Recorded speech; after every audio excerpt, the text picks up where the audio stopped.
I have an amazing sweatshirt on today, Mike. Is it the Bookworm sweatshirt? Totally the Bookworm sweatshirt. Nice. Reminder, if you want your own Bookworm sweatshirt, they are now available. Again, you don't have to wait till so many are sold. You can buy them right now on Cotton Bureau. So we'll put a link to that in the show notes for anybody who wants their own amazing Bookworm sweatshirt. I love this thing. Like this is the hard part about these things. Like I love it, but everybody expects me to love it. Like that's the problem with this. It's like this is legit my favorite, and it doesn't like. Yes, I love that it has Bookworm on it, but it doesn't have anything to do with that really. Well, I shouldn't say that. It probably does, but it's super comfortable. I love it. It's a very, very nice sweatshirt. Go Cotton Bureau. I +1 your recommendation on the sweatshirt quality alone, not the logo on the front. Yeah. But you need to buy the one with the logo on the front. Totally. You definitely can do that. I have another follow-up question here for you, which is actually not on the list. Okay. But because you brought it up last time, and I'm going to put you on the spot here. Oh, good. Are you still meditating? I am. All right. So it's been, what now? A couple of weeks at least? Yep. Tells me my life is still chaotic. No other insights you've gleaned from the practice? I know that it has allowed me to focus when things are like especially nuts at the office because I'm working corporate right now. So like because of that, I've noticed that it helps me significantly. And I think I mentioned this last time. It's like I think that's simply an indicator that there's too much going in too many different directions within that one realm. Sure. Like I'm pretty good outside of that realm, but inside of it, it's corporate. So it does help me significantly there. I'm curious if I were to remove myself from that, if the benefits that I'm seeing would simply vanish into thin air. Obviously, that's not going to happen soon, but there you go. That's what I know. So nothing especially new about it, Mike. Just, continuing that process. Still going strong, though. So far, yeah. Kudos to you. I'm trying to think. People ask me this. What is the app I'm using? Oak is what I use for it. Nice. Which a lot of people seem to like. For me, it doesn't matter as much because I just do the silence, unguided 10-minute meditation. So it's pretty basic. So, pretty much any meditation app out there could handle that. But, is what it is. I like it. There's so many meditation apps out there, and so many of them have so many people using them. If you want to laugh, go download the episode of 10% Happier, which is, I'm blanking on the name now. Is it Dan Sullivan? Yes. Okay, so he has this podcast where he interviews people about meditation, and there's an episode where they interviewed Gary Vee, and they're trying to walk him through a meditation, and he won't shut up long enough for them to do it, but he keeps going on and on about how he's so into meditation because this is going to be the next big thing. Yeah. So he's not wrong, but it is funny watching Gary Vee try to meditate, or listening to it anyways. Here, Gary Vee, slow down for 3 minutes. Yeah. So yes, I'm still meditating. Dan Harris, 10% Happier. Right. With Gary Vee. Yeah, I looked it up. I was like, wait, that doesn't quite sound right. It sounded correct, but it wasn't. Sorry. Dan Harris, 10% Happier. I have 2 follow-up items. You don't have any because, you're lame like that. But I will say, having gone through this book, I feel more justified in my opinion about the invalidity of the 4 tendencies, but we'll get to that. That's okay. I felt like it completely justified my entire beliefs on it. So. Okay. So anyways, your action items, sir. All right, number 1 was external accountability with ProCourse tasks, so the web business that I still run. I've been posting my action items for that business to my team at ProCourse. I can't say that they're especially holding me to it, but the fact that I've posted things and they can see them is enough to get me to follow through on those. So that's been going pretty well so far. So that was number 1. Number 2, tracking health items as a form of accountability. This has actually worked brilliantly for me, is just tracking the amount of coffee I drink and how much water I drink in a day. Pretty basic. And also with like the meditation piece, that's being tracked as well. What's the other piece? Sleep, steps, stairs, like all those pieces are all like automatic for me. I don't have to do anything for them. So I have been tracking all of those, and I can tell from looking at some of that data, like if my day went well or went poorly from a health stance, like how exhausted was I? Like I can pretty much see it on those graphs of how it all works out. So it's working really, really well. And I know that from the time I started tracking a lot of that, my health has improved to a small degree, but enough to make it worthwhile. So I will continue doing this. It's very interesting and fascinating to me. But I do know that like I drink way more water than I used to just because I feel like I'm trying to make sure I hit my number. So that does help me to have a healthier lifestyle in that sense. So, I would say it's a very positive thing in that regard. Cool. So you're tracking all the things. All the things. Well, a few small things. In comparison to some people, like I haven't even started. So, yeah. True. Still don't have an Apple Watch. Still don't plan to have an Apple Watch.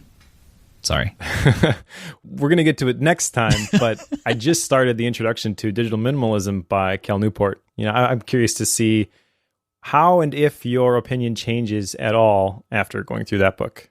Yeah, and I know, I think I'm further along in that book right now than what you are, but I think I'm through chapter 1. I'm halfway through chapter 2. That'll be an interesting conversation next time. That'll be fun. It will be. But that's not what people are tuning in today to hear. No, certainly not, because this week we get to talk about habits. It's Atomic Habit Time from James Clear. This is what I know you've been talking about for a while. Yeah. And it's been making the rounds. I think I see why. This will be a good conversation as well, because this is a very, how would I describe? This is a very action-oriented and very dense book. Sometimes we get these books and I think, that should have been a blog post. You should have written 3,000 words on a blog post and called it good. James basically did that 10,000 times and then picked the best stuff and put it into a book. Exactly. So as much as I think you could take any one of these concepts and turn it into a blog post, the fact that he has a huge number of them in here, it makes it well worth the time to read. So I do recommend you pick it up. It is very, very chock full of here's something that might work for you. And it's at each step along the way, it's here's a way that you could build habits, and here's another way you could build it, and here's another way. And it all depends on which of the strategies work better for you and which one you want to take on. So I'm excited about this conversation because I think this is a really cool book. Awesome. Yeah, so I have mentioned before that I really like this book, so that's not going to be a surprise to anybody who's listening to this.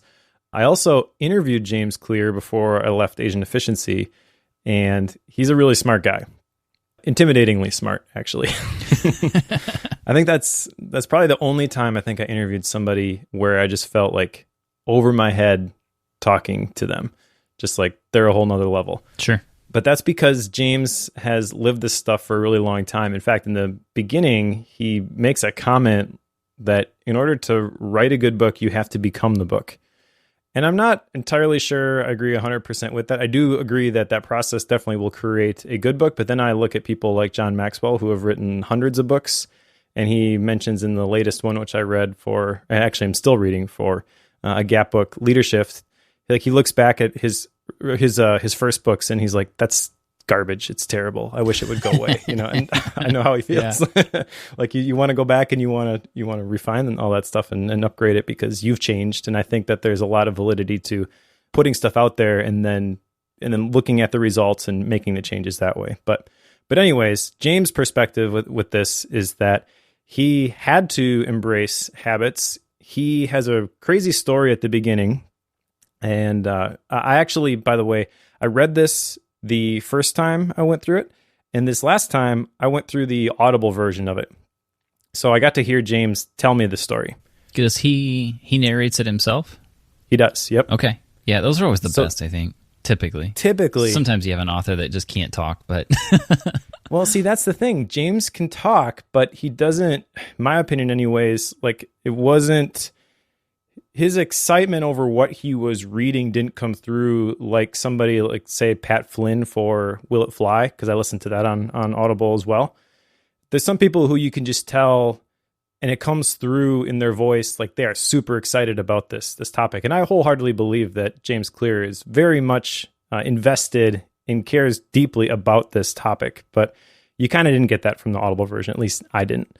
So I was a little disappointed by that. But It is interesting, though, if you've read something in one way previously, to go back and do it a different way, because you pick up different stuff. My action items this time were totally different than the ones I got when I read through it myself. Oh, sure, yeah. So, interesting. But his story, just real briefly, he was a senior in high school, I believe. We should probably throw a disclaimer out here. Like, if you're a little queasy in the stomach, like... We won't share a whole lot of details. Yeah, maybe skip ahead. I don't know. But anyways, he was an athlete. So he was on the baseball team, and a bat flew out of the batter's hands and hit him in the face. And like broke his nose, broke his eye sockets. They rushed him to the hospital. He almost died, and it took him a really long time to recover. And he basically had to embrace habits to get back to not only where he was so he could do the things that he was doing before, but then once he did that, he started applying them to other areas of his life, and he ended up doing really well in lots of different things. But like that was kind of the origin story for James Clear's journey with habits. Yeah, which is kind of it. He tells a lot of that story, which is it just kind of made my skin crawl when I first read it. And you can definitely see how that had led him to the whole process of building out basically a lifestyle. Yep. Of building in these actions and these daily activities that would continue to strengthen him physically, but had the second level effect of building the strength mentally as well. Yep. So it's kind of cool to see how that all came about, and he basically gives you the story of how he got to the point to writing the book, which is really cool. But anyway, it is a crazy story when you hear about it, but it kind of made me a little like, ugh. Yeah, exactly. So when I read the book hardcover the first time, that story like almost had me in tears. And then when I listened to it, this is why I say like it didn't really sound like he was owning this thing, because I totally expected him to be dripping with emotion at that point, and he's just told it so many times that it's just like, yeah, this is what happened to me. Yeah. So it was kind of like weird though, because I had such a strong emotional reaction to it the first time, and the second time, like it happened to him, but it doesn't sound like he has the same emotional reaction. Right. It's just something that happened. So, right. I don't know. Maybe he's into stoicism. Oh, I'm sure he is. Yeah. But once he gets past that story, he leads us into the section on fundamentals. Yes. And it's kind of an interesting area, because he talks about how much habits play into your life and how much power they have over what you accomplish in life.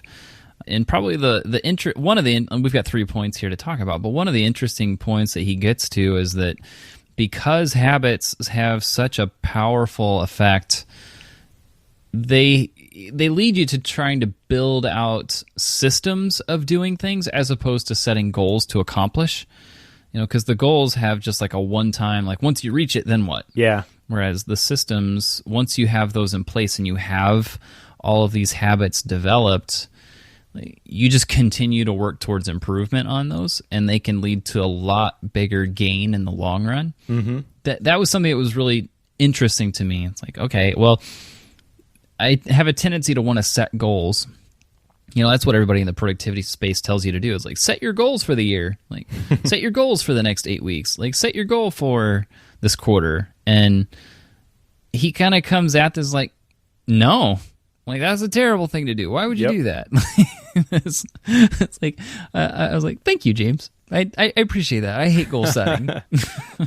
Yeah. So just to clarify this, he defines goals as the results you want to achieve and systems as the processes that lead to those goals. And one of the problems that he identifies with goals, which this totally spoke to me, was that winners and losers have the same goal. So it's kind of a confirmation bias that we interview the people who won the game, the championship, whatever, and they talk about how they set this goal at the beginning of the year and how they achieved it. Because everybody else had probably the same goal, but they're the only ones who got there. So how do you reconcile that? He also says, achieving a goal is only a momentary change. Goals restrict your happiness. Goals are at odds with long-term progress. So the way to really make long-term progress is not to set a singular goal and then achieve it, but to stick to the system and get 1% better all the time. He says on page 27, you do not rise to the level of your goals, you fall to the level of your systems. And he starts this chapter with the story of the British cycling team, which just real briefly, they were middle of the pack, and then they had a coach who came in and he challenged them to get 1% better in every single facet of what they did. And so they did, and those 1% changes added up, and then in 5 years, they won 60% of the gold medals. They won 5 out of 6 Tour de France races, which they had never won before. And he uses this, I think he's got the chart here. I know for sure he has it in the blog post, but the 1% changes, how they add up. If you got 1% better every day at the end of a year, you're over 37 times greater than you were at the beginning. But likewise, if you got 1% worse, 0.99 every day, that compounds to 0.03 at the end of the year. So almost nothing. And really the point is that you don't need to be chasing this huge goal. You have to make these very small shifts in direction from where you are right now, and then those lead to a very meaningful change in your destination. Yeah, I like the stories about like cycling and such. It's like I was reading some of that. Oh, that was a really bad cycling team, but they won. Like that's cool. Yeah, I like the stories too. There's one thing in here, the outcome-based habits versus the identity-based habits. This kind of relates to this. So just a personal story, I guess, relating to this. Last May, I ran my half marathon. And I finished, but I ended up hurting myself in the process, kind of had to start over. Okay. And I hadn't read this book at that time. So I remember feeling when I had finished the half marathon, like it felt cool to have accomplished my goal. But I knew that I had hurt myself. The positive high that I got from finishing this race after all these months of training, and now I'm going to have to deal with the physical therapy and stuff like that. It's kind of like, is this it? Was this what it was for? Like, it almost doesn't seem worth it at that point. So one of the things that he talks about here is the identity-based habits versus the outcome-based habits. The outcome would be running the half marathon, but he's saying you don't want to do that. You want to embrace identity-based habits, and you want to become the type of person who does the thing that you want to do. So the key is to change your identity. You don't want to run a marathon. You want to become a runner. Likewise, you don't want to read a book. You want to become a reader. And your habits are how you embody your identity. The difference here is that the outcome-based habits go from the outcome, and then they go to the process. And then the belief is that if you do this long enough, you'll embrace the identity. Whereas the identity is kind of like inwards, going outward, where you identify this is who I am. And then the process or the system, this is what I have to do. And then that naturally leads to the outcome, and the score takes care of itself. Yeah. I thought that was a very interesting, that section was one that probably struck me the most in the book, which I was not expecting. Usually something that's going to strike me is usually somewhere in the middle towards the end, after they've got some of the groundwork laid. This one kind of hit me right at the beginning, which I was not ready for, and I thought was completely unfair. But it was interesting that a lot of times when I think about the habits that I want to build, it's all about the action itself that I want to do. So, like, for example, I've kind of fallen out of it. I did it for a long time, but journaling at night, like I've thought of that as like, yes, I would like to journal at night, but that's the outcome. Like the process, of course, is grabbing the pen and paper and sitting down and writing, but the outcome is having journaled. But what he's saying is, instead of saying that you want to have journaled at the end of the day, you want to be the person who journals every day. Yes, exactly. Which is a simple, subtle shift in how you talk to yourself. Yep. Which I don't really like. I'm not one that gets all, lovey-dovey over that sort of thing. Like, they've always felt kind of fluffy to me. But for whatever reason, this one kind of got me. And it's like, okay, well, I am not someone who journals once in a while. I am a journaler. Yep. Like, it's different when you think about it that way. I'm kind of trying to use that specific. I have an action item on that one, but like that one is one that I want to work on. But it just kind of hit me. It's like, well, it's different, but it does have an impact. And he spells that out. Like, okay, you can set the goal, or set the system to have you doing these habits, but it's when you embrace that as your identity that it can start to truly become part of what you do every single day. Yeah, and that's the mindset shift that has to take place for this stuff to really stick. Like, just as an example, I've shared the story before of when I wrote my book, I was getting up at 5 a.m. to write for an hour every day before I went into the office, and 8 months later, I had self-published my book. But for a long time, I didn't write it because I was having an identity crisis. I'm not a writer. I hated English class in high school. So I had to embrace the identity of being a writer before I could say that the goal of writing a book was ever going to be possible. And then from that point, what does a writer do? They show up and they write. Right. Okay. So James Clear says on page 38 that every time you do that, every action you take is a vote for the type of person that you wish to become. So number one, you embrace this identity.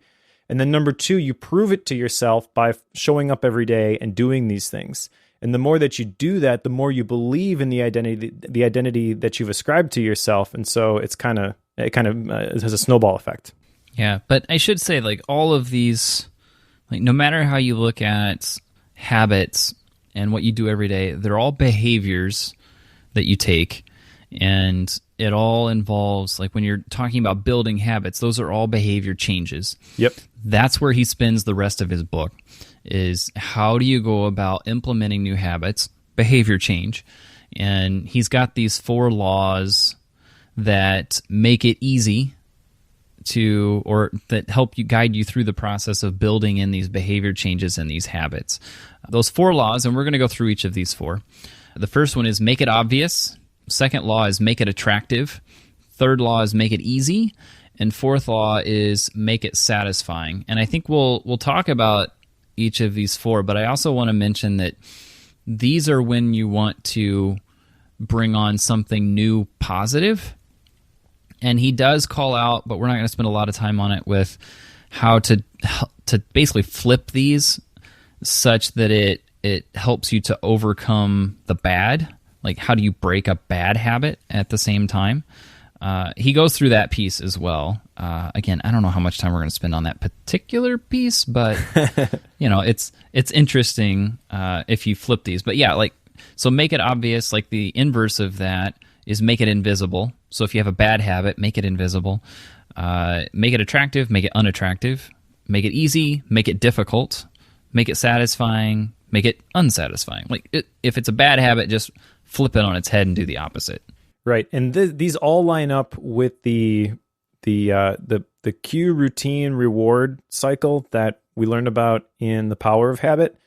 And actually, in this book, James talks about the history of that, and it's actually not Charles Duhigg or the people from MIT who originally came up with those 3 steps. I believe he attributed it to B.F. Skinner in like the 1950s. Does that sound right?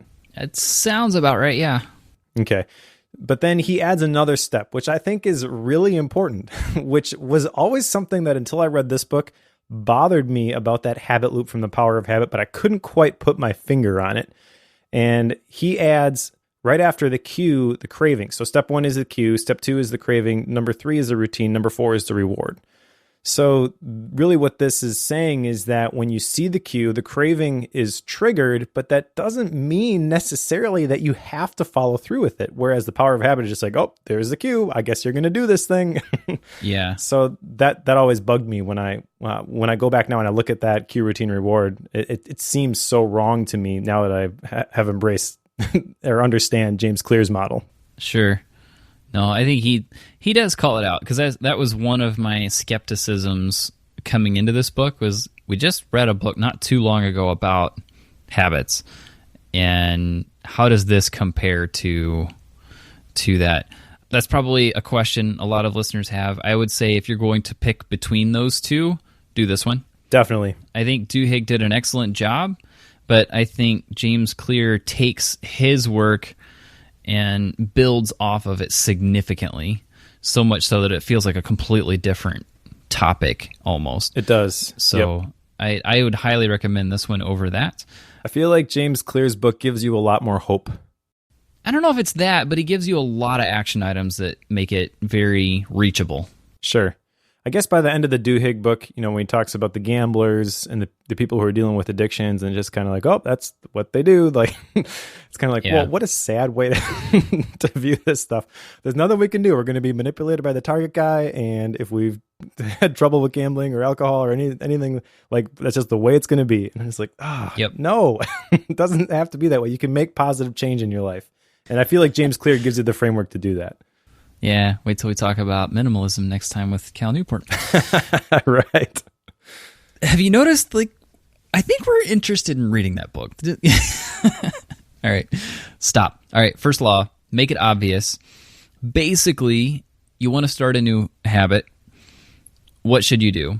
Make it absolutely obvious that the task is in front of you. And one of the ways that people talk about doing this, like probably the classic, is set your clothes out the night before, like put on your running clothes.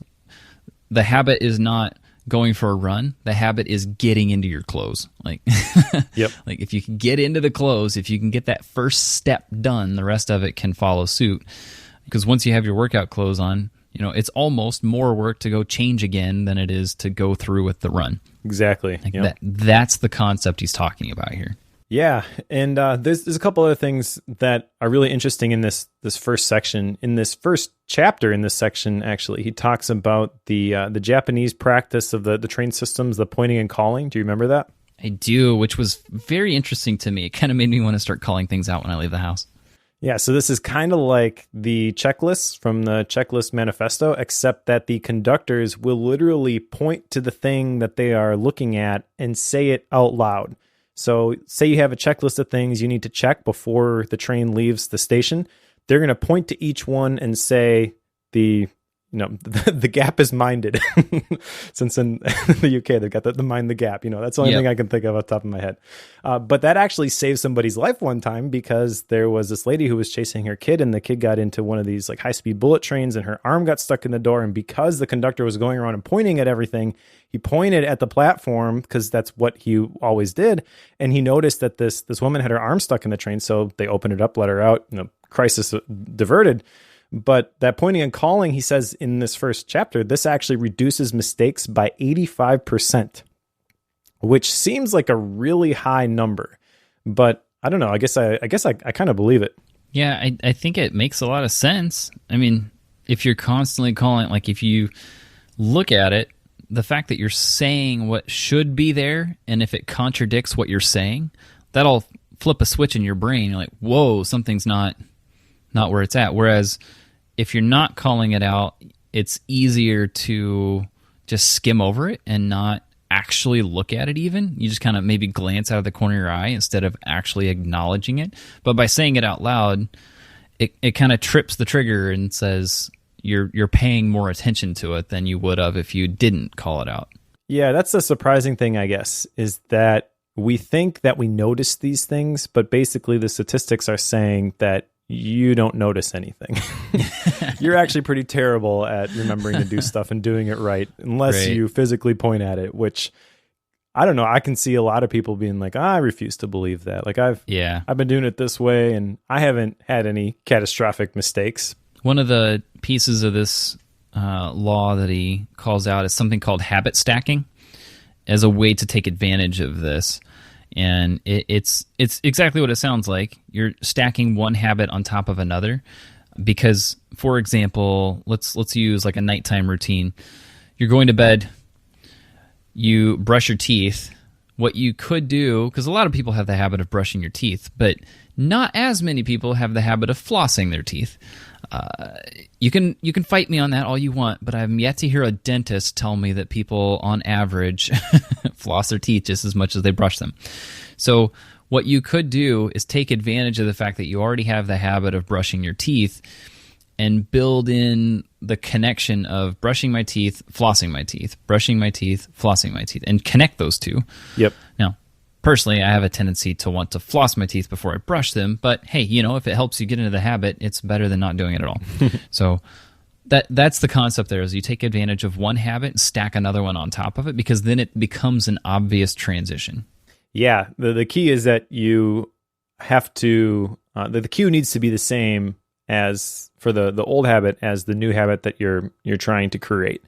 So if you do something once a week and you want to create a daily habit, don't try to stack it on top of the thing that you do once a week. Yeah. Make sure that you do it on something that you do every day. And then the order, I think, matters too, because like you mentioned with the flossing, you like to do it before you brush your teeth. And I agree. Like I do that too. But the book habit stacking would be, I am already doing this thing. So after I do this thing, I'm going to do this thing also. Right. So minor thing there. But I really think that this whole idea of habit stacking, and then really even going back to pointing and calling, really just like understanding and identifying the habits that you have in your life, which I know this is a recurring theme, and I've got action items for this. But this is really important. He shares a quote from Carl Jung. He says, "Until you make the unconscious conscious, it will direct your life and you will call it fate." That's pretty powerful. And it also is kind of sobering too, because whether you like your situation where you are right now or not, what he's basically saying is that what you have done has gotten you to this point. And I don't think anybody anywhere can argue with that. Right. And then really it's like, okay, so you are where you are. Like, don't look back and be upset that this stuff happened, but how are you going to implement positive change? How are you going to continue to get 1% better? And it feels very approachable when you phrase it that way. It's not like, okay, so by the end of this year, I'm going to have done this thing, and that's going to lead into this new season of my life, and I'm going to launch my side business, whatever. All I got to do is not break the chain, essentially, which is another point. Maybe we'll get to it, maybe we won't. He does talk about that in here. But I just need to focus on today. I just need to focus on doing this one thing, this 1% better in whatever area it happens to be. And that's going to compound, and that's going to add up. But until you identify this stuff, he mentions the habit scorecard in here, where you can literally put an X for every day that you do something. Until you start doing that stuff, you really have no idea what is contributing to your current situation until you take stock or inventory of that stuff. Yeah, I want to call out, like, I've got 2 action items, 2 different habits that I'm wanting to build in, both of which, like, one of them has to do with mental health, the other one has to do with physical health. I have a lot of little ones that I'm trying to pay attention to, but I didn't know how to put an action item around that, so I didn't. But one of them that I'm wanting to do is get back into the journaling habit. I want to be a journaler, to follow through on that. But one of the things that I'm trying to do with that is to take this make it obvious law at face value. Is I have a notebook that I use for journaling. In past days, I normally would just stick it in with a lot of my other notebooks in my bookcase, which means that, like, it's kind of out of the way. I don't see it. It's not in front of me. Same thing, like whenever I do journal, I like to use my fountain pens because, fountain pens rule the world. So, fountain pens are my thing. So I like to use them for journaling. So in order for me to actually journal, I have to go over to the bookcase, get my journal, go to my backpack, grab my pen, and then sit down and do it. So it's pretty simple, but those 2 steps are enough to stop me from doing it at all. So what I'm trying to nail down is, how do I, throughout the day or in the morning or when I'm done, just have it set up such that all I have to do is sit down and write? Yep. I'm trying to get it to where I have that in a place that I sit down every evening and do that, so that it's as simple as it could possibly be. That, I think, is what, at least one piece of this law. There's, you can go into the 3rd law and jump ahead to make it easy. Like, I'm kind of playing into that a little bit as well. But this one, if I have it in front of me and I can see it, it's a lot easier for me to actually follow through on it. Yep, definitely. That's the big takeaway, I think, from this book in terms of implementing this stuff and creating the habits that maybe you've tried to create previously but have been unable to do so, is don't just try to discipline or willpower your way into doing them consistently, but change the terms of engagement and tip the scales in your favor. Right. He does talk about discipline in this section, which I'm not sure I 100% agree with this, but he talks about how disciplined people construct their lives in a way that does not require heroic willpower and self-control. So really, it may look like they have a lot of willpower or self-control, but really what they've done is that they've changed their desires. And so the person who eats healthy all the time still they still like the chocolate cake, but they've attached enough desire to liking eating the vegetables that they're able to resist it. And so you look at it and you're like, oh, wow, you have so much more willpower than I do because I ate the chocolate cake. But really, they just kind of shifted their mindset and they've attached to the long-term vision. And they've identified with the healthy person who is the identity that they're becoming. And what does a healthy person do? They don't eat chocolate cake at the end of every meal. Right. That's kind of the thought process there. I do think that there's some truth to that. But I also think that maybe it's not just creating the habits. Maybe there is a management piece to some of the stuff that happens throughout your day in terms of your willpower as well. So habits would be one way that you could manage your willpower and conserve it for the things that really matter. But if you work in an office environment, which you do, Joe, so you know that there's like stuff that'll happen and there's nothing you can do about it. And at that point, it doesn't matter what habits you've created, like you still have to deal with this stuff, right? Yep. And so you can create habits around that. You can control what you can control, but I think that habits are part of the bigger picture here, not the whole thing. Yeah, like for example, if you take deep work and combine it with the one thing, and then throw in a corporate office environment where everybody sits, across from each other at tables and stuff, we don't even have cubicles. I don't even have the wall there. There is no wall. And that means that if I sit down and try to focus on something, I have to plan for like a 20-minute one thing period in the morning for my work because the rest of the day is going to be spent answering questions or distracted work of sorts. Thus, why the meditation piece is helpful. But yep. That's the work environment. I don't agree that that's the environment that they should be creating, but that's the one that the company has decided that they want people to operate within. So, or maybe they haven't decided that's what they want you to operate in, but it's just the way things are. People don't even consider it. They're considered in this case. I know that for a fact. It's specifically designed to do that in this case, and it's actually they're actually moving us to a more open office area, so we're actually going to get worse. So anyway, that's my opinion. They know how I feel, so I don't mind if they listen to this. It's totally cool. But with that environment, it's like in this case, they have specifically designed it to be that way. It's not great for working in those scenarios, and it doesn't matter how many habits and such I've built in because I could be following suit on my afternoon tea time, which gives me the time to think through on the projects I'm working on. But that won't necessarily hold because I never know when someone's going to walk over, tap me on the shoulder and say, "Hey, Joe, do you have..." Like, who knows when that's going to happen? So my habits don't, it doesn't matter. It doesn't matter what I do. I could build in the habits on how to respond to that, but that's corporate. That's the way that they want it to be, to operate. So is it efficient? Is it the way to build a workplace? I would say no. I would tell them that this is not helpful, but that's what they want. So this is the environment that they're trying to build. So that you just kind of go with it. There's not a whole lot you can do with that other than just figure out how to work around it. If you can get time to work on your deep work or one thing scenarios. But other than that, you kind of have to build habits around how you respond to those situations. And that's what I try to do. Yep. Do I have it figured out? No, but it's still a process for sure. There's my little rant on it. Sorry.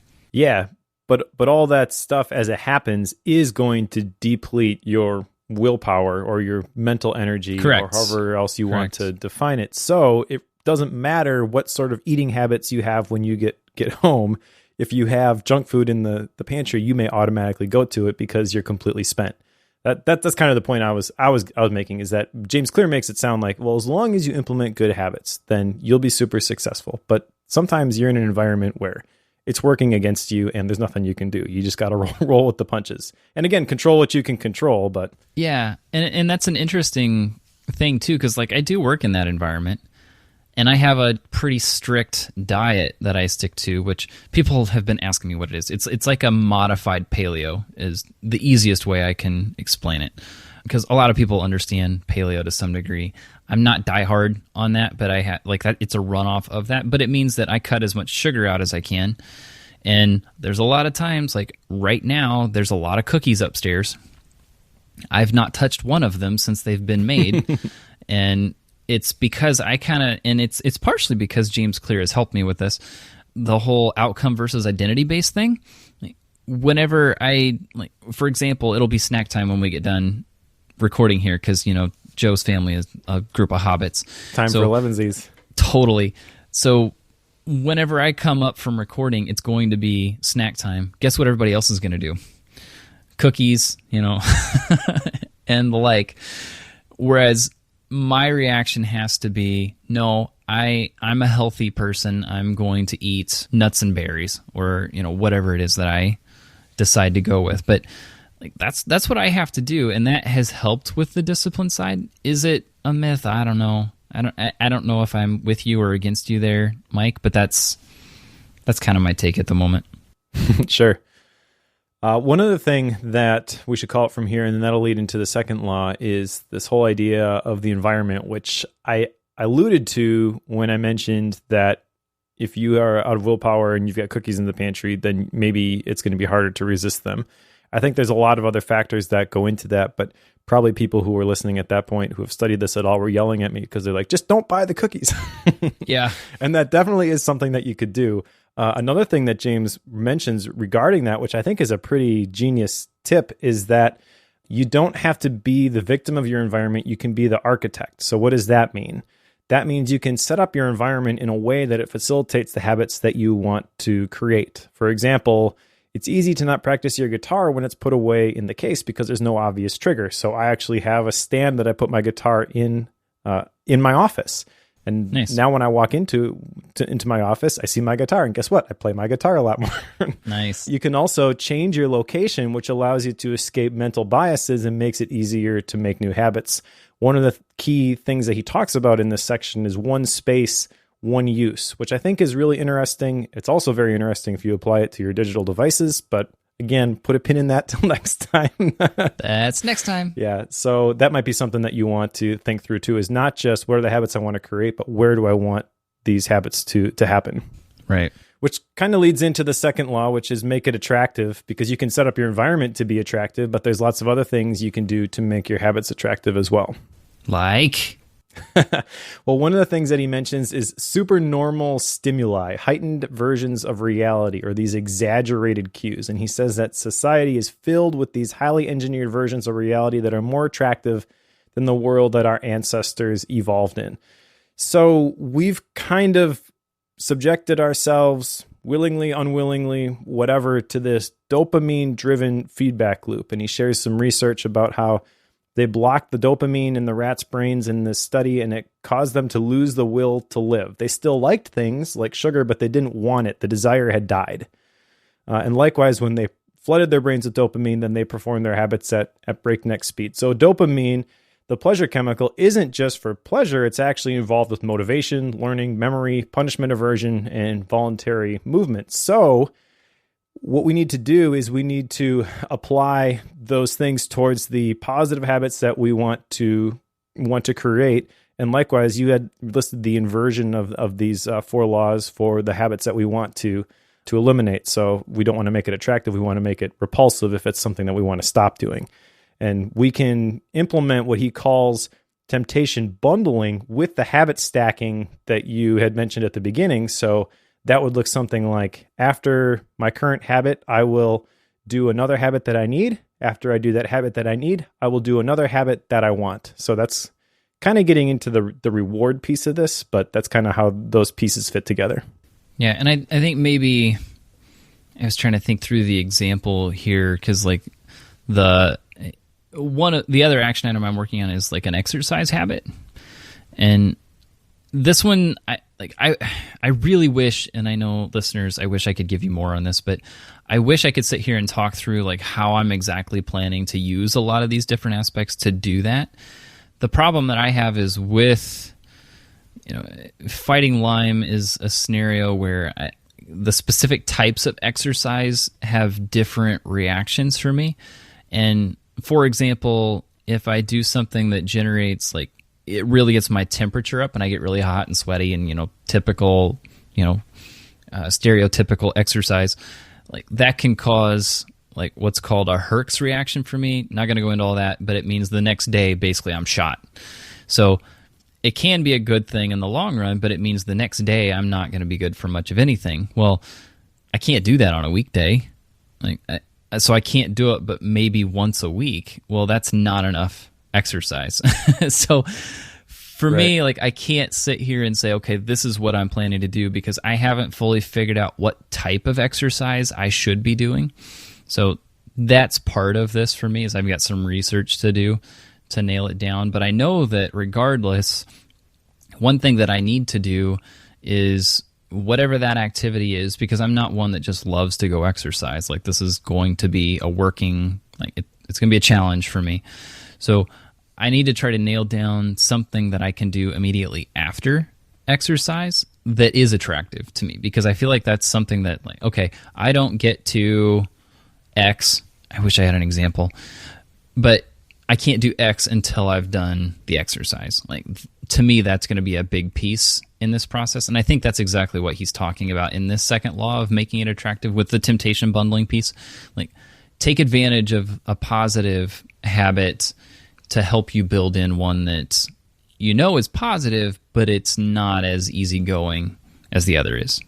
I hope that makes sense. Well, I can give you an example. Okay. So I mentioned I ran my half marathon and I'm training to do it again this May.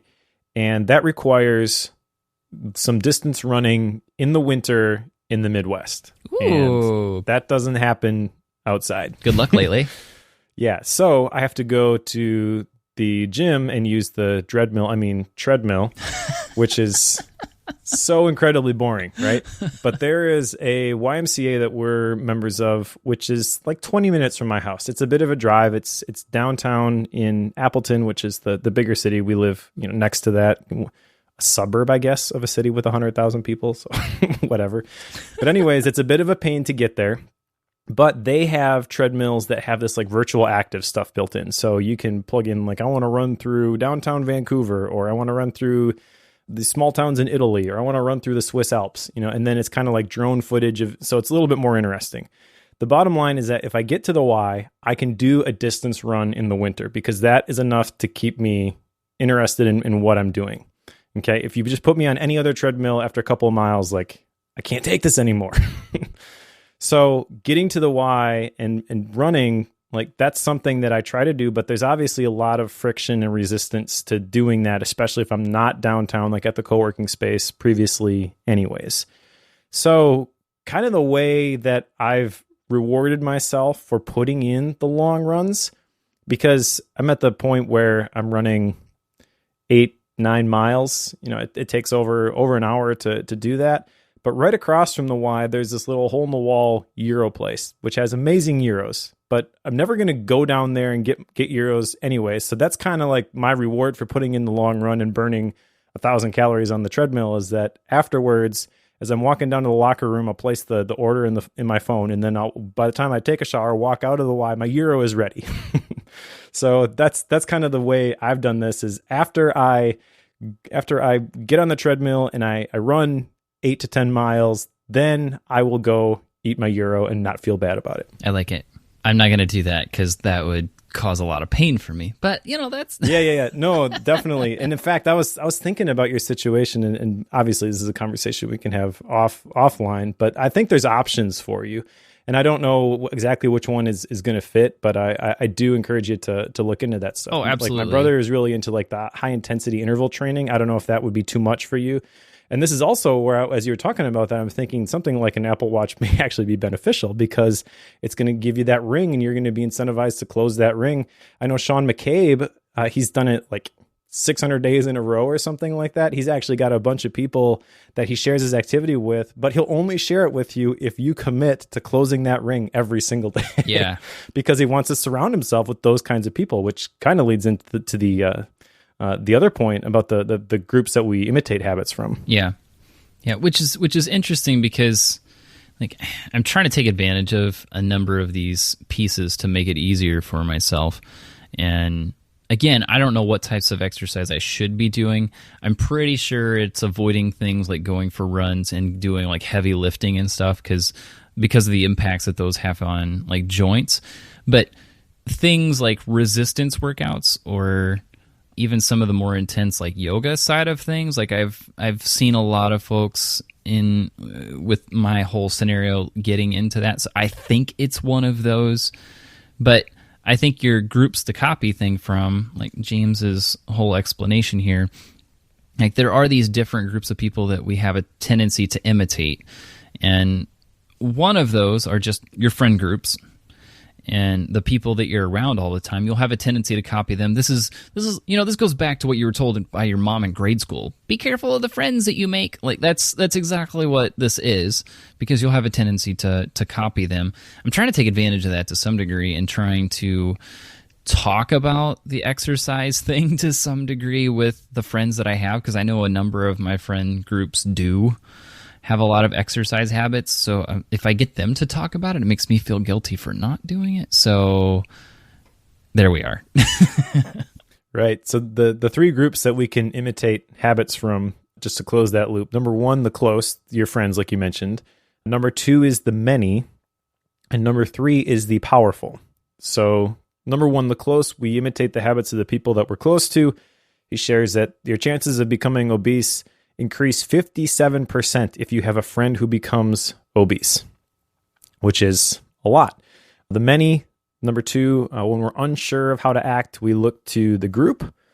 This can have both positive or negative consequences because the normal behavior of the group is going to override the desired behavior of the individual.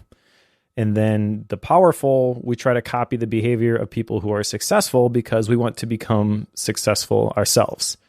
So this is fascinating to me because personally, I believe you can combine all three of these. And I think Jim Rohn kind of hit on, was it Jim Rohn who said that you are the average of the 5 people that you spend the most time with? So the 5 people that you spend the most time with, assuming that they are successful, they are the close. And if you're spending a lot of time with them, they are in a lot of instances the many. And as long as they're the right people, they are also the powerful. So can you combine all of these into an accountability group or a mastermind or a community where the desired behavior is the normal behavior and you have something in common with the people there? I believe that you can. And this is what I want the Bookworm Club to become. I think that someone had mentioned that we should be sharing our action items on the club as well. So if we want other people to do it, we should do it too. I think that's a great idea. Yeah. I'm going to start posting those. I guess I'm going to have to manually go in and comment on those and say, here are my action items from the episode. But I'll create a category for it. We'll create a new topic for each one of them. Okay. But I think that if you're listening to this podcast, obviously you want to get those dots and those ideas that can inspire you to do better, be more excellent in whatever area of life you want to improve in. I think if you were to boil down the one common characteristic of people who listen to this podcast, it would be the growth mindset. Okay. So that is going to take care of category number 3. Category number 2 and category number 1, I think, are kind of related. So if the people that are around you, the people that if you're going to go check a site over and over and over again, don't go to Twitter or Facebook where people are posting all their trash. Go to places where people are saying things that are going to build you up. And the Bookworm Club could totally be that. And I think like there's some interactions in there right now, and it would have to really be exponentially multiplied in order for it to get to the point where people had the same compulsion to go in there all the time like they do a social media network. But it has that potential. And then also, really, you get out of it what you put into it. So you can become as close to the people that are on those groups as you want to be. And if you want to be a lurker and just see what everybody else is doing, that's fine. But if you want these people to be the close people for you, then you got to put forth a little bit of effort. But that's why podcasts are so cool, in my opinion, because you instantly have a seat at the table with the people that you're listening to. And it always amazes me when I meet somebody at a conference, for example, and they're like, yeah, I listened to Bookworm, I listened to Focused, and I can't believe I'm talking to you. And I'm like, I'm just a guy. I struggle with this stuff just like you do. I don't have this all figured out, but I'm on the journey. Come along. Yep. Let's talk about, what I've learned, what you've learned, and maybe we can help each other. Those are always fun conversations. Like, I don't know what I'm doing either. Like, hate to burst your bubble. In fact, I did a podcast the other day. As we're recording this, it's been published with Jay Miller, Productivity in Tech. And he introduced me, and he's like, Mike Schmitz, why don't you tell everybody who you are? And I'm like, well, I'm a poser. But it was a fun conversation. So I'll put a link to that in the show notes if people want to go listen to that. I like Jay. That's fun. All right. Third law. So the first one, make it obvious. Second law, make it attractive. Third law, make it easy. And I kind of alluded to this one earlier. Yep. With the journaling habit of making it crazy easy to get into. Like if the notebook is set out and the pen is there, all I have to do is sit down and start writing. Like that makes it crazy easy to get into. Whereas if I have things spread out all over the house, it makes it incredibly difficult. Now, again, you can flip this for habits that you want to break. And he talked a little bit about, if you have a habit of watching TV at night, make it difficult to watch TV. Take the batteries out of the remote and hide the remote. Yeah. By the way, when he said that, I'm like, I wonder where he got that idea. Yeah. But he mentioned, I think it was kind of in passing. He's like, and if that's not enough, unmount the TV from the wall and put it in the closet. I'm like, yeah. What? Maybe not. Like, wow, that would be an undertaking. You would probably never watch TV if you just took it off the wall and you had to go install it every time you wanted to watch TV. Yep. Like, that would be quite the deal. There's commitment. But anyway, that would be the opposite of make it easy. Make it difficult if you're trying to break a bad habit. Yep. Yeah, how badly do you want to break that habit? It's kind of what it comes down to. Yeah. One of the big things that I liked in this section was chapter 11. He says, the title of the chapter is Walk Slowly, but Never Backwards. So this is where I think is in this chapter, he talks about how the days that you don't feel like doing it, but you show up anyways, those are the ones that are most important. So it's the bad workouts that are actually the important ones because you don't lose the progress that you've made if you just show up every day. And one of the things that he calls out in this section, which is very important to understand if you're going to track, I showed up every day, is the difference between motion and action. Because motion makes you feel like you're getting things done, but never leads to results. And he says that preparation can become a form of procrastination. So motion can be planning, motion can be strategizing, motion can be learning. And as somebody who's trying to launch a course in a business, this is tough for me because there's a lot of stuff I know that I don't know. And so I have to figure that stuff out. But James Clear would say that the days that I spend researching instead of writing or creating, those are days where I've got motion, but I haven't produced any action, which is the actual doing. It's producing the result. All of the learning isn't going to translate into moving the needle for faith-based productivity. I have to actually do the work. No big deal. Minor detail. It's a minor detail, but for somebody who has a growth mindset, I think maybe you're even more susceptible to this because the fact that you're learning something means nothing if you do nothing with it. Right. That's the challenge to everybody listening to Bookworm and to us when we go through and we write down our action items. That's why the external accountability of Bookworm is so great because I know you're going to ask me about this stuff. And so I can't just put it off and do nothing. It's going to cause me to do something with it. And really, like if I were to read these books on my own, not show up and talk to you about them and not take action on the action items, is there any benefit from reading these books? Probably not, if it doesn't change anything. Right. And it's going to get, like the accountability side of it's going to explode once we start putting these on the club. Yeah, I know. I've been sitting here thinking about this to some degree. Well, that kind of ties into the commitment devices, because he talks about like the personal contracts, and he has some crazy stories of people who have done some ridiculous contracts. There was one guy who, like, if he didn't weigh himself every day, then his wife got to spend $500 however she wanted. Like, is crazy ridiculous. But James even admits when he talked to this guy, he's like, I think that's a little overkill. And the guy's like, no, because if I don't do it this way, it's not going to happen.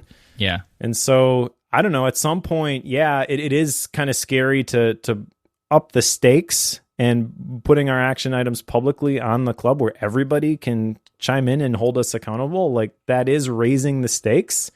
But if we really want to apply this stuff, then it's worth it. And that's really the question that you have to ask is it worth it? Am I willing to pay that price? John Maxwell actually in Leadership says that, so I'm going to mess it up, but basically success isn't complicated. It's just harder than a lot of people think. And if you're willing to pay the price, you can be successful, but not very many people are willing to pay that price. Yeah.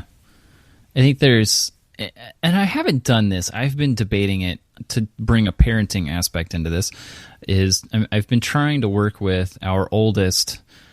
She's in the middle of piano lessons right now, and she loves doing piano lessons, but I haven't figured out if that's because she likes having the time to talk to her piano teacher or if she actually likes playing the piano, because she doesn't, it's typical. She doesn't like doing the practice at home. Mm-hmm. But what I've debated is taking on the learning of an instrument with her so that I could come alongside her and be a part of that with her. Yeah. For a long time, I've wanted to pick up harmonica and learn how to play that. I haven't made this decision, but I've debated picking that up as a way to kind of build in a commitment device of sorts with her. It's like, okay, I will practice if you practice, or something. That's probably the wrong way to do it, but something along those lines that helps both of us stick to that. So that's something I've played around with for her. Granted, she's 6, so we're not. I'm not going to drive her to the bone, but that's something I've played around with, is how do I help my kids build in good habits as well? Yeah, using some of these, but it's a little challenging because you're not the one setting the intrinsic motivation inside of them. Yep. Like, you can try to lead that and try to persuade them towards that, but you can't actually make those commitments. Kind of throw a parenting flair on there, but that's from a commitment device. Like, I've played around with that concept of picking up a harmonica so that I could learn it with her. But does Joe need another thing to be doing right now? Probably not. So, yeah, there we have it. Thus, no action item for learning harmonica. Well, let me just piggyback on that a little bit, because our kids are a little bit older, and we've got 3 of them now in piano lessons. But the piano lessons that they are involved in through the local music store embrace what's called the Yamaha method. And basically the parent shows up and does the music lessons with the kid. They practice with the kid at home, and it's not like you're doing everything exactly the same, but it's kind of like partner activities. Right. And so you could theoretically learn piano with your kid if you were doing something like the Yamaha method. Sure. And I recognize now how brilliant that is because it's no longer just the kid has to have the motivation to follow through and practice at home, but the parent is involved with it as well. So instead of you go practice, it's together, let's go practice. Right. And also it's a group lesson. So if your daughter is social, for example, then they're around other peers, other kids their age who are doing the same thing. And so there's kind of like a positive peer pressure that's going on there as well. Yeah, she's not. So that would be the opposite of. Well, some of my kids are not also, but it's surprising to see. I mean, a lot of the kids that are in those classes are not that way. Right. There's a couple of goofballs, who like to make everybody laugh, and they're really outgoing. But Jonathan is our third child. He's very, very quiet, but he loves it. He loves being around those kids, even if he's not talking and chatting with them all the time. So you might be surprised. Yeah. I also want to talk real quickly about the commitment devices, because where these are really powerful I think as I read this section is when you want to eliminate a negative habit. So you probably can apply these in a positive context as well.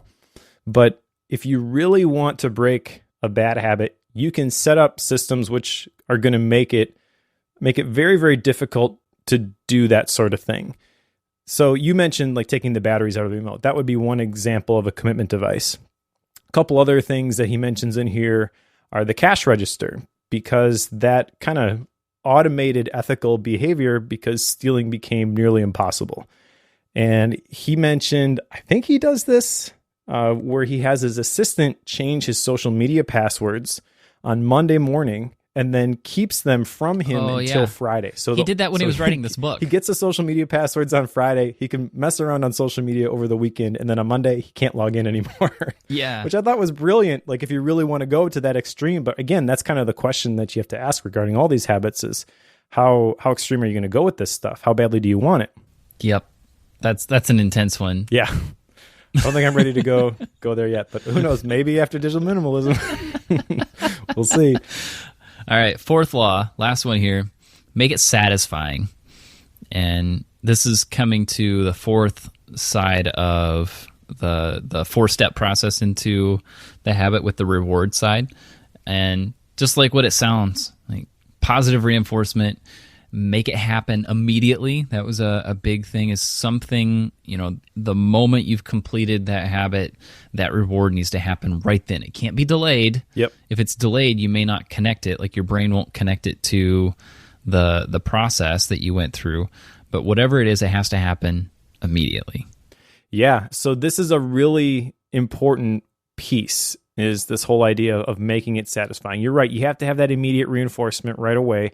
And you have to view your situation the right way, because habit outcomes are often misaligned. So as an example, like with a good habit, the immediate outcome usually is negative.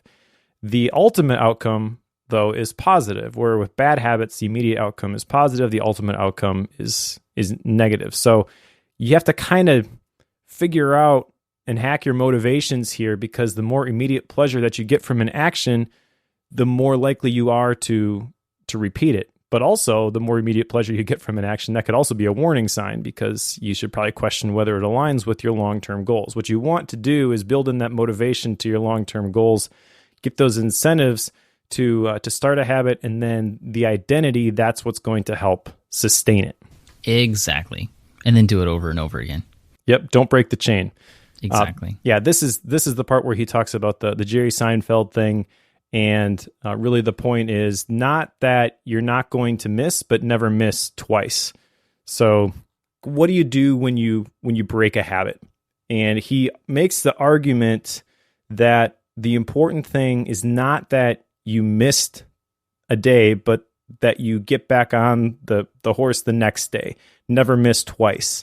And this is where he talks about the cost of missing a day being greater than the cost of showing up even for one of those bad workouts where you're not on your A game, but at least you showed up.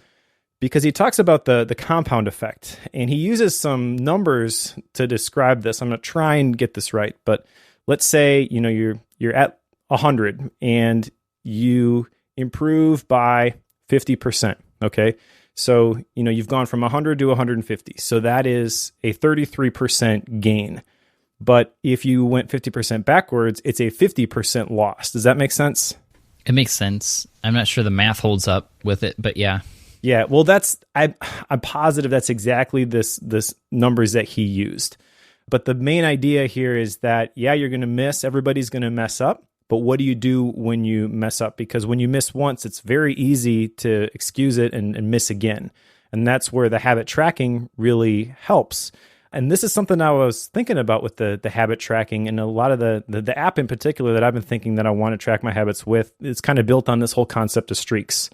And if you break a streak, and let's say you're at 100 days on your streak, and then you break it, it can get really demotivating to have to start over. So I'm not entirely sure how I want to handle that yet, because if you did like the X's on a piece of paper, you at least still see everything that you had done previously. You still see the 100 days that you got in a row. And I'm not entirely sure what I want to do with this, but I do think that this is a really important piece, is this habit tracking, because we don't really understand what we do unless we track it. We can think that we do a pretty good job of resisting something, but if we put an X for every time we did it, we might be surprised how many X's show up on our sheet for the things that we want to eliminate. Sure. And I need a way to do that. I think with the habit tracking, like there's a ton of apps out there that do it. And I would assume that's probably where you're going to go with it. But I think you're right in saying that if you had something that said, I've been at this for 100 days in a row, like, awesome, that's amazing. But what happens if you miss that day? What comes next? Like, what do you do after that point? Well, if you don't have the number on there, like if you just have a whole bunch of X's on a calendar on the wall, you're not going to go through and count them.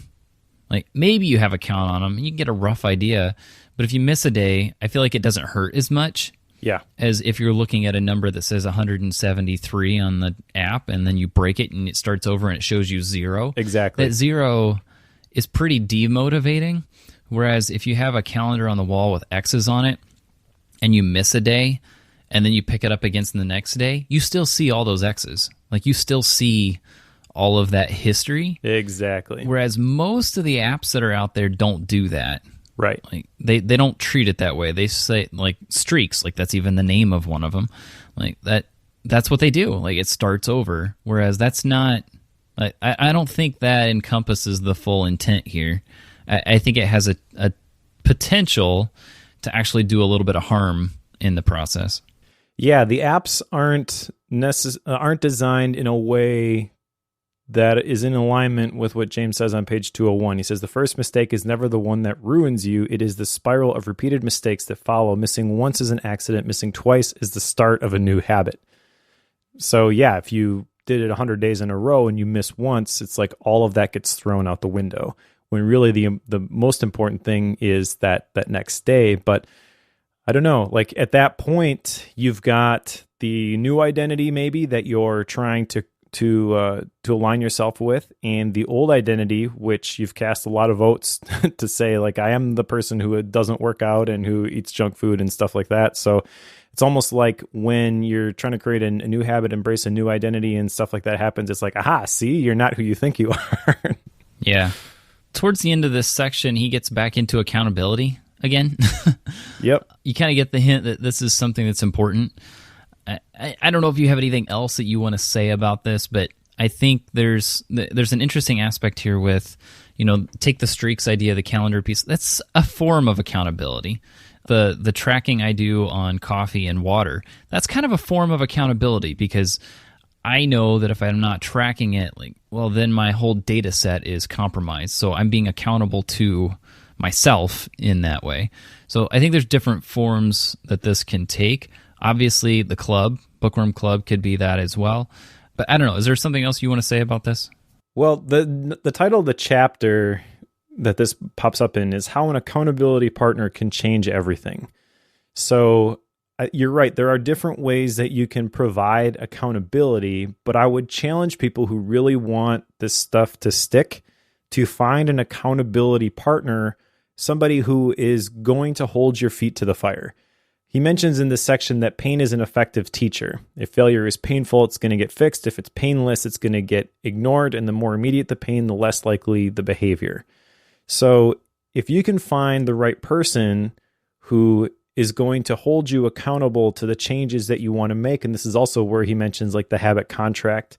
But even without a formal contract, an accountability partner, I think, is a very powerful and important idea. So I put it in this outline because I wanted to touch on it, but we kind of hit it earlier. Right. He does end the whole book with a conversation about advanced tactics when it comes to habits. And one of those, which is interesting that I have to admit, I was a little bit caught off guard by this, but it made a lot of sense once he went through it, was taking habits and combining that with the concept of deliberate practice, which we've talked about in a few different books here and there, the primary one being Creating Flow by Mihaly Csikszentmihalyi. Did I get it? Yep. I got it. Which he totally talked about, but didn't give credit to. Yeah. I was waiting for it. Right. Never happened. Yeah, I was waiting for it, but he alluded to it, but which was kind of surprising because he was pretty good about attributing most everything, it seemed like. Yep. Yeah, I don't know. That was kind of odd to me. But he did bring it up, and I thought it was interesting that he brought that particular piece into this book because it's true. Like, if you want to get into an advanced form of a certain area, taking your habits and doing the deliberate practice piece, which if you're not familiar with that, haven't listened to those other episodes, it's the concept of being very intentional with just that, practicing a given task and continually looking for ways to improve, even in minuscule ways. So you're deliberately trying to improve that particular task.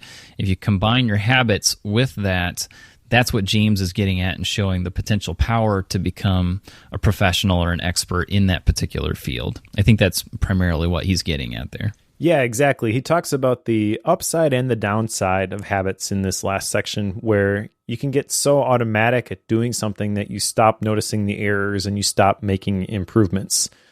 And that's where the deliberate practice piece comes in. So you're not just automating this thing, it's something that you do, and then after a while you've developed bad habits in the process of doing this thing.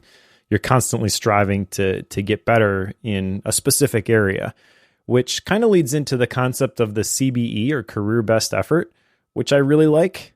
And I don't have an action item specifically to this, but I do want to think about how and if I want to incorporate this into an annual review, is what James Clear calls it. I would call it a personal retreat. So he does actually talk about personal retreats in this at the end.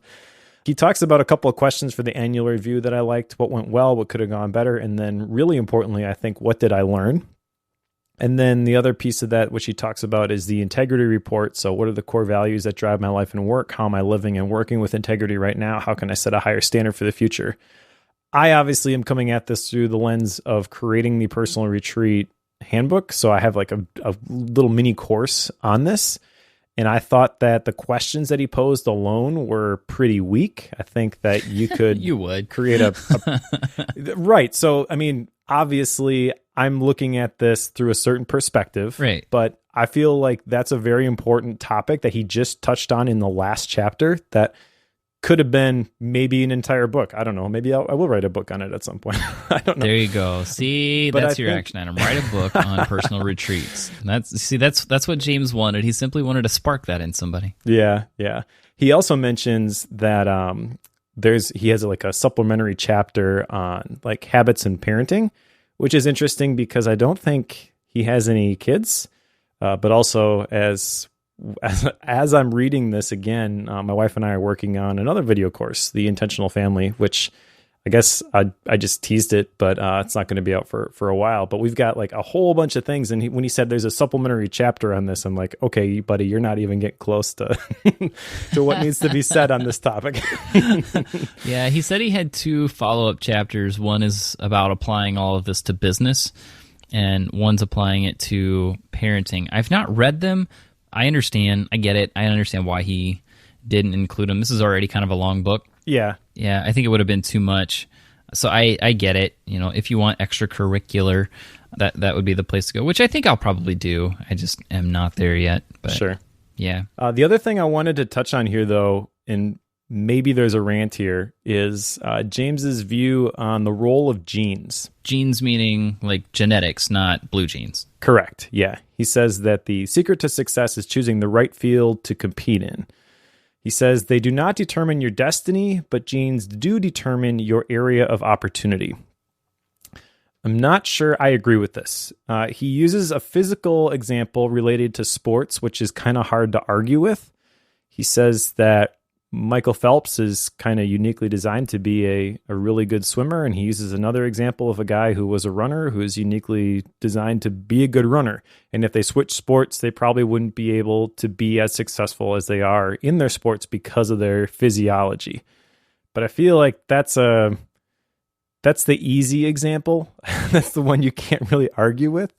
What do you say about any other area like the Polger sisters, which he talks about in here, where the kids were groomed to be chess champions and they were all really, really successful grandmasters and stuff. Like, I don't know. I think that it's bigger than just what you're physically able to do. I think you can change your physiology to a certain degree. Neuroplasticity, like you can change your brain. And I don't know the extent to which that is possible, but when you listen to this last section, kind of the takeaway is figure out what you like to do, but feels like work to other people. Like that alone, like I don't really like that. I think that what you like to do has very little.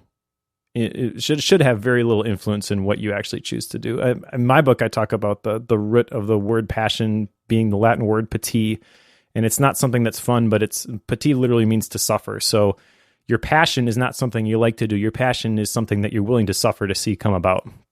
What makes me lose track of time? Where do I get greater returns than the average person? What comes naturally to me? A lot of this stuff, if you were to answer these questions, playing video games, like that's kind of, so I think they can probably provide some refinement of your vision or your purpose in the right context. But I think it's dangerous to apply it to apply just this. I feel like there's a lot more to this. And I think that even the advice at the very beginning of choosing the right field to compete in, that could cause people to limit themselves so much that they really don't identify the thing that really is the thing for them. Myself as an example. Okay, so when I started working with Asian deficiency, I was writing, but prior to that, I didn't consider myself a writer. Then I started creating courses like videos, screencasting, but I didn't consider myself a screencaster. Then I started podcasting, but I didn't consider myself a podcaster. Then I started public speaking. I mean, if you trace this all the way back, if I would have followed James's advice, I would have said, you know what? I would rather suffer death by sharks than getting up in front of somebody live and talking to them. But now that's one of the things that's most fulfilling for me. But I never would have been able to get to that point if I would have said, you know, I guess this is something that doesn't feel like fun to me. It doesn't make me lose track of my time. I don't get greater returns public speaking at the beginning than other people. I compare myself to the people who do it really well. So I guess this just isn't for me. I think that's really dangerous. But there is some truth to learning to play a game where the odds are in your favor. Yeah, I get that. I'm not sure I connect what you're connecting. I get his point on genetics, and I can't say that particular area really struck me positively or negatively. It's like, well, yeah, some people are, physically better equipped for different areas or enjoy them more. Like, could I... I'm not a musician by any stretch of the imagination. Could I develop perfect pitch? Some people would argue yes. Some people would argue no. If you follow the neuroplasticity process, technically you could say yes. Am I ever going to do that? Most likely not. I'm never going to take the time to spend the years of constant work in order to do the process that I need to do in order to develop perfect pitch. It's not going to happen. Like, that's not something that I'm equipped to do currently. But I would argue it's not something you want to do.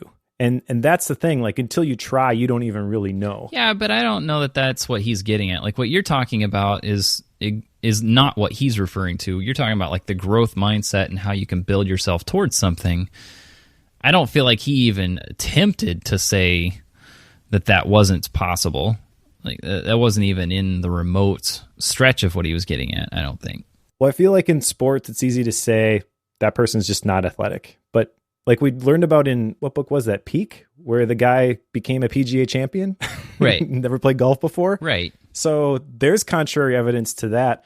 But even broader than that, you can ascribe this to a lot of different things. I think music is maybe another one where people assume that you're born with this natural ability or you're not.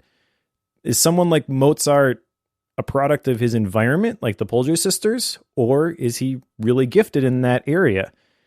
Sometimes you don't even know, but I don't know. I guess what I'm arguing is that You have to start by considering all of the options. You cannot start by looking at which way am I naturally leaning? Because the right thing for you may be in the opposite direction.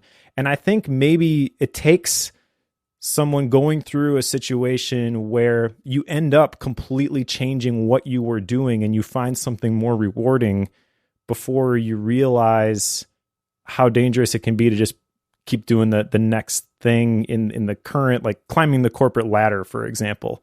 And maybe that's not the right way to say that, but I guess the next step is not the logical one all the time.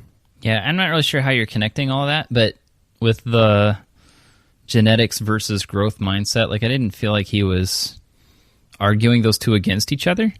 I think he was, because it wasn't even a super long section. It was just a point that sometimes there are areas where physiology and genetics play a role, and when they do, pick the area that's in your favor. Like that was the piece of it that I got out of that. Not a whole lot. I don't think we need to belabor it anymore, but that's the piece that I felt like I got out of it, but I'm not real sure how you're seeing the comparison there, but Well, he talks about like the personality tests and the 5 spectrums of behavior, which, by the way, I actually did go through the 300 question test before we recorded here today. So he basically is arguing the exact opposite of Gretchen Rubin, where if you take one of these valid tests, they will tell you this is what you should do.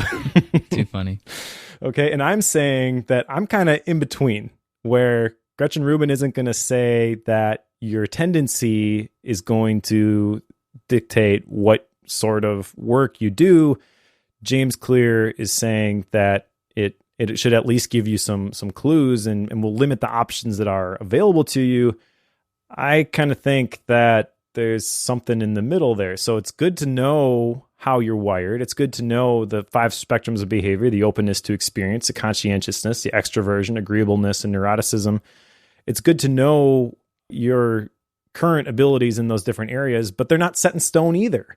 So again, you can't argue with the physical sports example. If you have a physical handicap, then you're not going to be playing in the NBA. But just because you're tall doesn't mean you are, and just because you're short doesn't mean you can't. Sounds like you just don't like the sports analogy.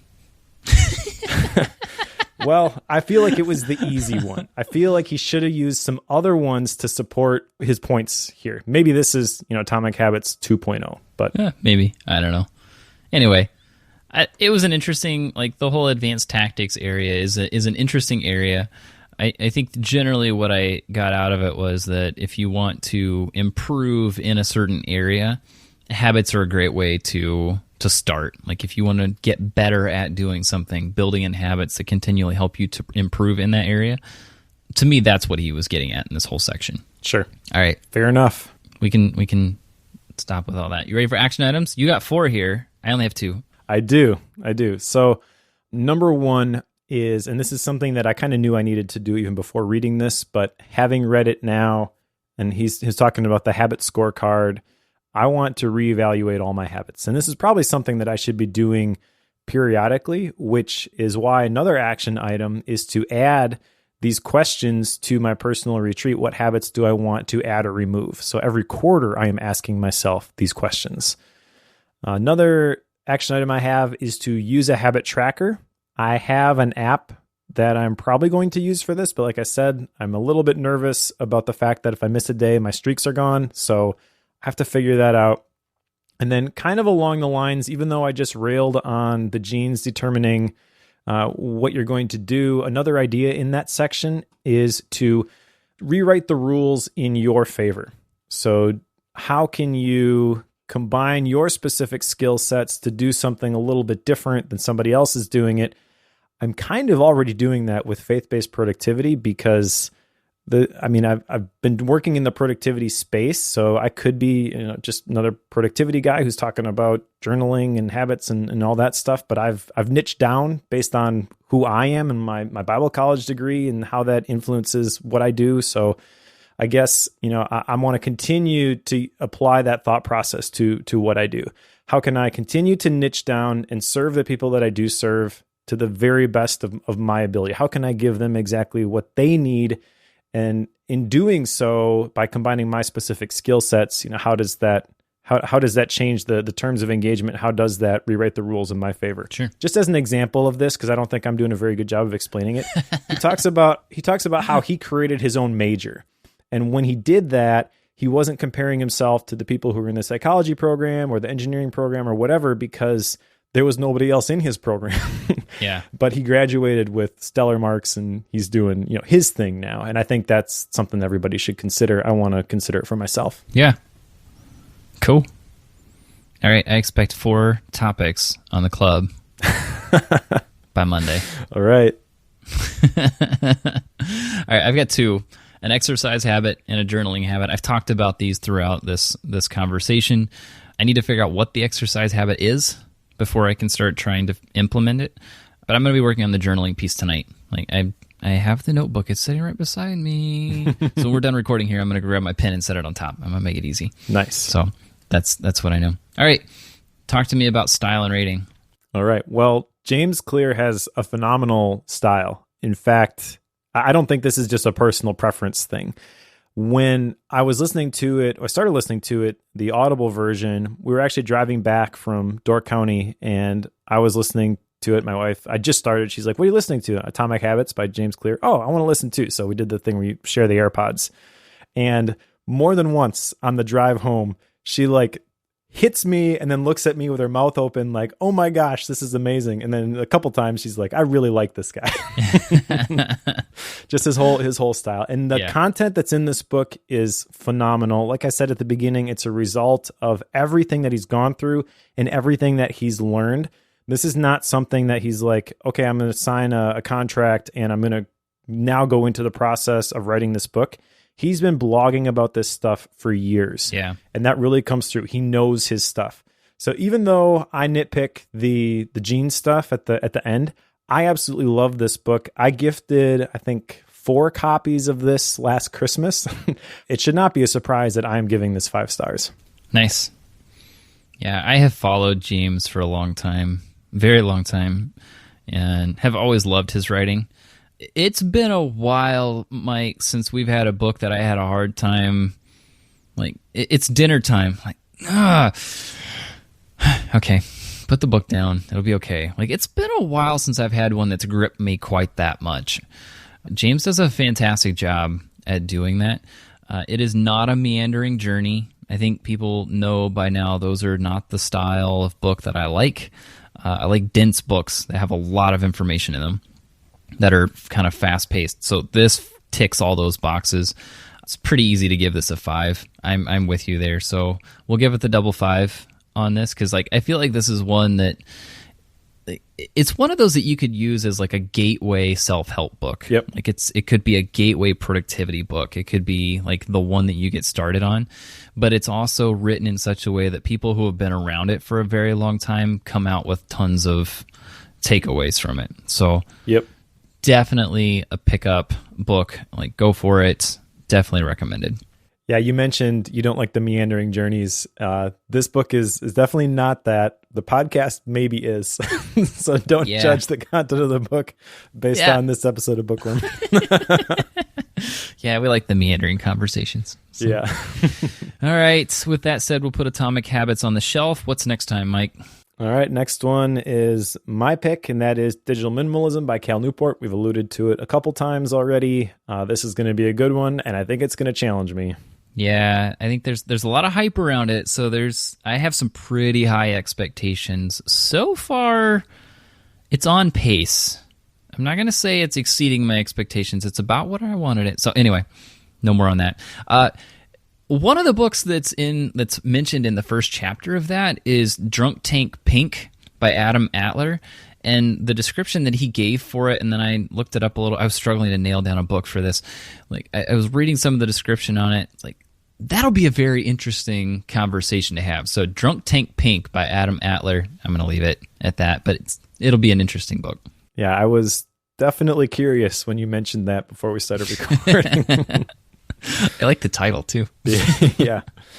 For Gap Books, I am still reading Leadership by John Maxwell. This book is rocking my world, and it's just really dense. I'm taking tons of notes, and it's taken me a little while to get through it. Yeah, I actually have a Gap book this time. I just finished it a couple days ago. No, yesterday. It Doesn't Have to Be Crazy at Work by Jason Fried and David Heinemeier Hansen, DHH.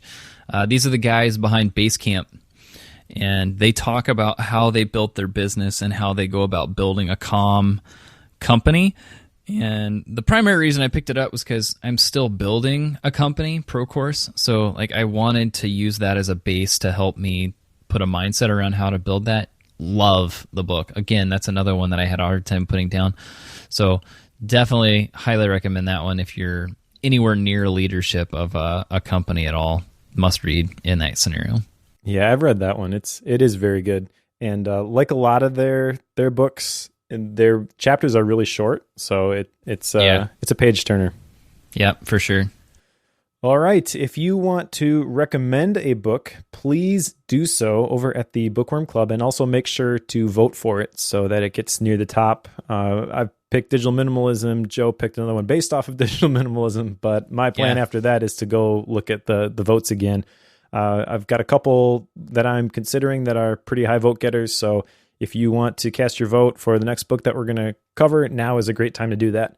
You can also get a list of all of the books that we've covered and all of the planned books by going to bookworm.fm/list.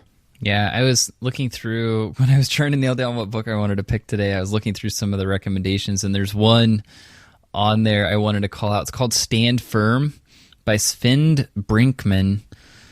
Like, the tagline on it is resisting the self-improvement craze, which I told Mike beforehand, like, that's like anti-bookworm. Like that one might be rant-worthy. Like, that would be a very interesting one to do. I didn't pick it, but if you guys really want us to, go vote for it. Yep. So anyway, interesting tidbit there. Ways to help out the show and promote the show. iTunes reviews, as you would expect. Go on iTunes, link in the show notes. Go leave us a review. We love those. We read them all the time. It's amazing. Thank you. Join the club, club.bookworm.fm. And part of that is I'm going to be creating an area for action items. We're going to be posting our action items there.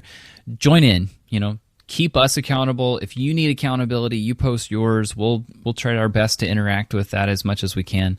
We'll create a formal place for those on the club. So yes, club.bookworm.fm. All right. So that's it for Atomic Habits. And if you're reading along with us, pick up Digital Minimalism by Cal Newport. We'll be going through that one in a couple weeks. See you next time.